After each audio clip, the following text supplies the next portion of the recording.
Tuduhan penyebab banjir di Sumatera karena campur tangan Kementerian Kehutanan bukan saja dilayangkan Bupati Tapanuli Selatan Gus Irawan, tapi juga dari Gubernur Sumatera Barat Mahyildi Ansarullah. Kata Mahyildi dalam tayangan Kompas TV Rabu 3 Desember 2025, izin hak atas tanah yang diberikan Kementerian Kehutanan kepada pihak ketiga salah satu penyebab terjadinya banjir dan longsor di Sumatera. Sebab karena izin itu penggunaan lahan di daerah-daerah, khususnya Sumatera Barat menjadi tidak terkendali. Dia mengaku sudah pernah melayangkan protes kepada Kementerian Kehutanan untuk mempertimbangkan kerjasama tersebut. Karena itu, ke depan menurut Mahyildi, perlu ada rencana atau aturan yang lebih komprehensif dari Kementerian Kehutanan terkait penggunaan hak atas tanah untuk pihak ketiga. Minimal meminta izin terlebih dahulu kepada pemerintah daerah sebelum memberikan hak atas tanah. Tudingan terhadap Kemenhut soal penyebab banjir bandang di Sumatera juga datang dari Bupati Tapsel Gus Irawan sebelumnya. Ia menyebut izin penebangan hutan dari Ditjen Pengelolaan Hutan Lestari Kemenhut muncul 1 bulan sebelum adanya banjir dan longsor di Sumatera.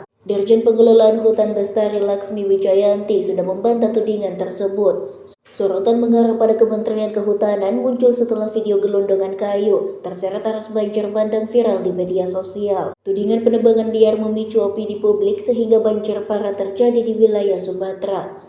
Ketua MPR RI Ahmad Muzani mengatakan Presiden Prabowo Subianto sudah menerima laporan lengkap mengenai faktor pemicu bencana yang menelan banyak korban jiwa dan merusak ribuan fasilitas publik di Aceh, Sumatera Utara, dan Sumatera Barat. Menurutnya, Kepala Negara sudah mengantongi data dan analisis rinci dari kementerian serta lembaga terkait atas bencana hidrometeorologi ekstrem itu.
Kerusakan, kerugian kita lebih 1 triliun, 1,2 triliun lebih kurang, dan kemudian juga areal pertanian kita yang rusak juga ada lebih kurang 13.000 hektar, dan kemudian juga sekarang masyarakat yang masih mengungsi itu ada 130.000 orang lebih kurang, dan sampai itu juga yang meninggal data sore tadi itu 151, dan kemudian yang hilang ada 118, dan selanjutnya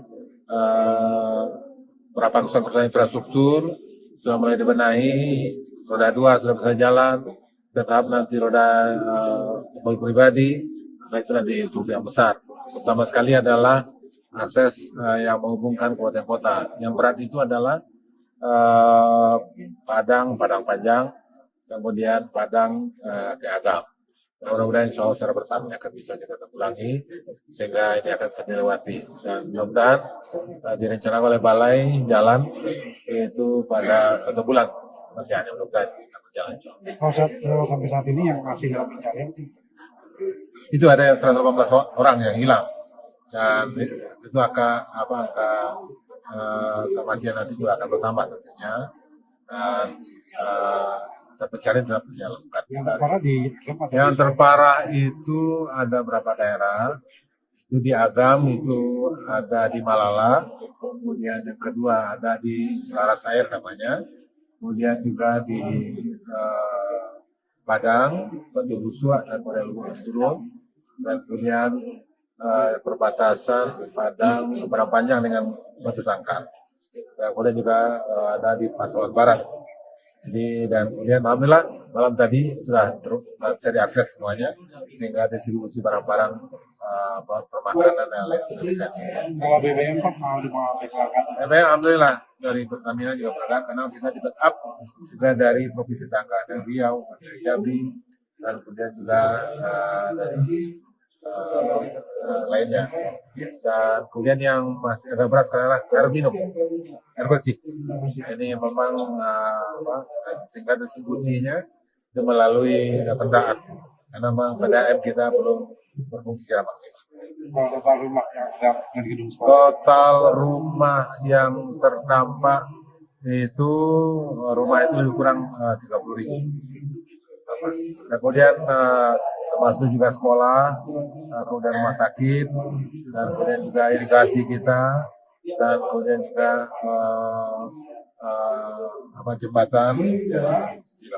Pak, kalau penyebab utamanya itu sebenarnya karena nilai yang utama itu sesungguhnya ini kan selama berturut-turut selama 1 pekan ya, yaitu hujan yang biasanya 1 bulan 1 hari yang turun sekarang ini.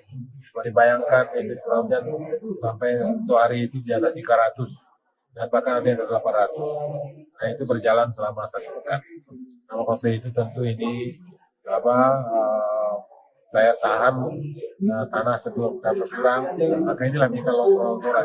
Nah ini pula yang menyebabkan angka kematian ya, karena tanah bercampur air yang melewati perkampungan perumahan. Kalau dari total kerusakan tadi, kira-kira pemulihan itu untuk pemulihan tentu nanti akan kita lihat nanti ada perumahan ya, nanti ada perumahan, ada infrastruktur, dan juga ada areal pertanian, ya tentu dibutuh waktu yang panjang. Tapi belum ini akan menjadi bicara kita nanti, termasuk juga nanti dukungan anggaran, karena dengan efisiensi ya yang terjadi 2026 ya, nah tentu ini akan ada hambatan-hambatan tentunya. Kalau itu makanya sekarang terbincangan juga di kalangan banyak pihak, termasuk di DPD RI, itu bagaimana mendorong bencana ini bencana nasional.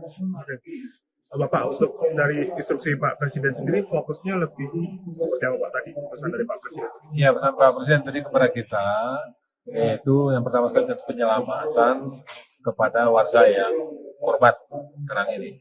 Yang ada di pengungsian, kemudian juga yang ada tempat mereka masing-masing, kalau ini permakanan yang terjamin, kemudian juga pakaian yang terjamin karena terendam ya banjir, tentu mereka pakaian mereka dan juga kebutuhan khusus dari perempuan, dan anak-anak dan bayi serta ibu-ibu hamil, dan kemudian yang dipastikan tidak satupun yang tidak mendapat permakanan.